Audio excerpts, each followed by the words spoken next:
সম্মানিত দর্শক, আমি কৃষ্ণপদ দেবনাথ, উপসহকারী কৃষি কর্মকর্তা। আপনারা আমাকে চিনে থাকবেন। আমি প্রায়ই কৃষি সম্পর্কিত অনেক অনেক তথ্য এবং পরামর্শ দিয়ে থাকি এবং অনলাইনে ভিডিও বানাই। কৃষি সম্পর্কিত অনেক অনেক ভিডিও আপনারা পেয়ে থাকেন আমার এই পেজটির মাধ্যমে। তো আজকেও নতুন একটা বিষয় নিয়ে আমি কথা বলতে এসেছি। সেটা হচ্ছে সরিষা চাষাবাদে কিছু পোকা এবং এক ধরনের পোকা আমি লক্ষ্য করেছি যে পোকাটা সম্পর্কে খুব একটা অনেকেই ওয়াকিবহাল নয়। কৃষকেরাও অনেকে জানেন না এই পোকার কি অবস্থা এবং এই পোকা কতটা ক্ষতিকারক এবং কতটা ক্ষতিকারক পর্যায়ে তাদের কৃষির জমিতে, বিশেষ করে সরিষার মাঠ কতটা ক্ষতিগ্রস্ত হতে পারে সেটা নিয়েই আমি সামান্য দু চার কথা বলছি। আসলে আমি যেখানে থাকি সেখানে আশপাশে অনেক অনেক নয়েজ। সেই নয়েজের মধ্যে থেকেও আমি চাচ্ছি যে আমি আমার কৃষক যারা আছেন, যারা আমার ভিডিও দেখেন, তারা একটু মনোযোগ সহকারে কথাগুলো শুনুন। ভিডিওতে আপনারা দেখতে পাচ্ছেন যে একটা সরিষার গাছ। এখানে খুব একটা বেশি সরিষার গাছ নয়, খুব সামান্য কয়টা সরিষার গাছ আমি শখ করে টবে লাগিয়েছিলাম এবং এটা মূলত প্রণোদনার বীজই ছিল। প্রণোদনার বীজ থেকে আমি আসলে অঙ্কুরোদ্গম কতটুকু হয় সেটা জানার জন্যই কিন্তু আমি এই বীজগুলো, সামান্য কিছু বীজ আমি টবে লাগিয়েছিলাম, টবে ছিটিয়েছিলাম। তার মধ্যে বেশ কয়েকটা গাছই মাত্র আমরা পেয়েছিলাম এবং এক একটা টবে প্রায় 4 থেকে 5টা গাছই গজিয়েছিল। ম্যাক্সিমাম গাছই কিন্তু গজায়নি এবং এইটাই কিন্তু আমি পরীক্ষামূলকভাবে দেখেছিলাম। এবং এই যে আমার সরিষার টব, মোট 3টা টবে আমি এই গাছগুলো আমি যত্ন নিচ্ছিলাম। পরপর কিছুদিন পরপরই আমি সেখানে পানি দিচ্ছিলাম, তারপর পর্যাপ্ত পরিমাণ সারও আমি দিয়েছিলাম এবং সেটাই কিন্তু আমি দর্শকদেরকে দেখানোর চেষ্টা করছি। কিন্তু প্রশ্নটি হচ্ছে, এই যে গাছ, এই গাছগুলোতে কিন্তু পোকার আক্রমণ হয়েছে, আপনারা দেখতে পাচ্ছেন।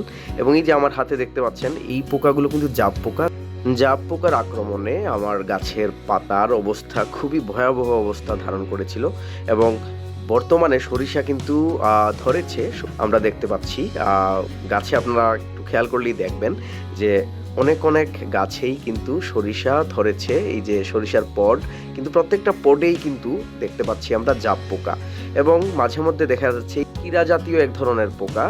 এইটা মূলত হচ্ছে একটা লার্ভা, একটা পোকার লার্ভা এবং আমি হাত দিয়ে সেগুলো মারার চেষ্টা করছিলাম অনেকক্ষণ ধরেই এবং প্রায় এক একটা গাছেই 4টা থেকে 5টা পোকা আমি পেয়েছি এবং সেটা হচ্ছে পোকার লার্ভা। এই পোকাটি হচ্ছে মূলত সরিষা গাছেই সবচেয়ে বেশি হয় এবং এই সরিষা গাছের পোকাটির নাম হচ্ছে করাত মাছি। করাত মাছির লার্ভা এটা, এবং ডিম থেকে শুধু লার্ভা অবস্থায় বর্তমানে আছে এবং লার্ভা অবস্থায় যে পরিমাণে ক্ষতি করতে পারে তা কিন্তু অকল্পনীয়। আপনারা একটা পাতার অবস্থা দেখুন, পাতা একেবারে ঝাঁঝরা করে ফেলেছে এই পোকা। সরিষা চাষে করাত মাছি বা সোফ্লাই একটি অত্যন্ত পরিচিত এবং ক্ষতিকর পোকা। এটি মূলত সরিষা গাছের কচি অবস্থায় আক্রমণ করে পাতা একেবারে ঝাঁঝরা করে ফেলে। মাছি, পূর্ণবয়স্ক মাছি দেখতে অনেকটা মৌমাছির মতো কমলা হলুদ রঙের হয়, তবে এদের কোনো হুল থাকে না। যখন লার্ভা বা কীরা অবস্থায় থাকে তখনই কিন্তু সবচেয়ে বেশি ক্ষতি করে এবং সরিষার পাতা একেবারে তছনছ করে ফেলে। আমি এই ভিডিওতে ভারতের কেরালা এগ্রিকালচার ইউনিভার্সিটির একটা তথ্য শেয়ার করে নিচ্ছি। স্ক্রিনে থাকা এই ছবিতে আপনারা দেখতে পাচ্ছেন যে কেরালা এগ্রিকালচার ইউনিভার্সিটি, ভারতের এই এগ্রিকালচার ইউনিভার্সিটিতে আমরা এই তথ্যটুকু পাচ্ছি যে এখানে কেবলই মাস্টার্ড সোফ্লাই বা করাত মাছি কেবলমাত্র কিন্তু সরিষার ক্ষেত্রেই আক্রমণাত্মক অবস্থান করেনি, এটা কিন্তু কলিফ্লাওয়ার অর্থাৎ ফুলকপি বা বাঁধাকপিতেও কিন্তু সমানভাবে আক্রমণ করতে পারে। এবং আমার ধারণা এটুকুই যে কিছুদিন আগেও আমি দেখেছি আমার কৃষকের বাঁধাকপির মাঠেও এই পোকা ছিল, কিন্তু তখন আর আমি ওইভাবে ভিডিও করতে পারিনি, খেয়াল ছিল না। তো আপনারা দেখুন, এই তথ্যে আপনারা বুঝে যাবেন যে এই পোকা সামগ্রিকভাবে প্রত্যেকটা ফসলের ক্ষেত্রেই কিন্তু ক্ষতিকারক। যে এটাই আমি আপনাদেরকে দেখাতে চাচ্ছি যে সরিষার ক্ষেত্রে কতটা ঝুঁকিপূর্ণ এই পোকা। আমরা এতদিন কিন্তু জাপ পোকার কথাই কিন্তু সবাইকে বলেছি। জাপ পোকা অবশ্যই ক্ষতিকারক, কিন্তু জাপ পোকার মতোই ক্ষতিকারক কোনো অংশে কম নয় এই পোকা, যে পোকার নাম হচ্ছে করাত মাছি। এই করাত মাছি কীভাবে দমন করতে হবে তা নিয়েও কিন্তু আজকের এই ভিডিওতেই আপনাদেরকে বলছি। প্রতি গাছে যদি একটা দুটা করে করাত মাছি পাওয়া যায় তাহলে কিন্তু অবশ্যই আপনাকে কীটনাশক প্রয়োগ করতে হবে, কীটনাশক স্প্রে করতে হবে। এবং কীটনাশক স্প্রে করার আগে অবশ্যই আপনার জমিতে পার্চিং করতে হবে, অর্থাৎ 1 বিঘা পরিমাণ জায়গায় প্রায় 4 থেকে 5টা খুঁটি আপনাকে পুঁতে দিতে হবে। গাছের ডালপালা পুঁতে দিলেও হবে, সেখানে পাখি বসবে, পাখি বসে কিন্তু এই পোকা সহজেই দমন করে ফেলবে। এবং কীটনাশক প্রয়োগ করার যে মুহূর্ত সেটা অবশ্যই বিকেলে প্রয়োগ করতে হবে, দুপুরে প্রয়োগ করা যাবে না।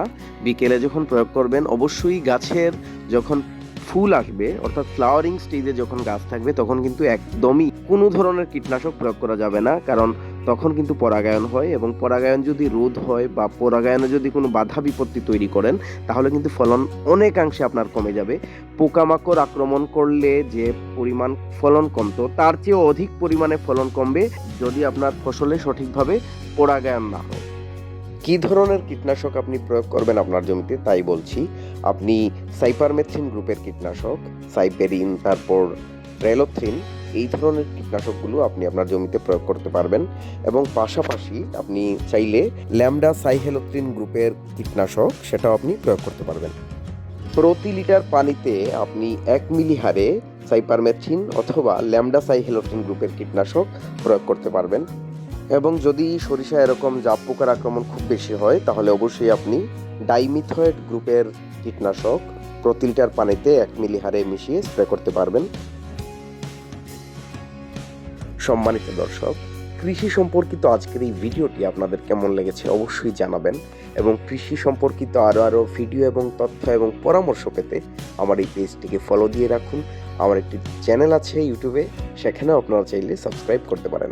ধন্যবাদ।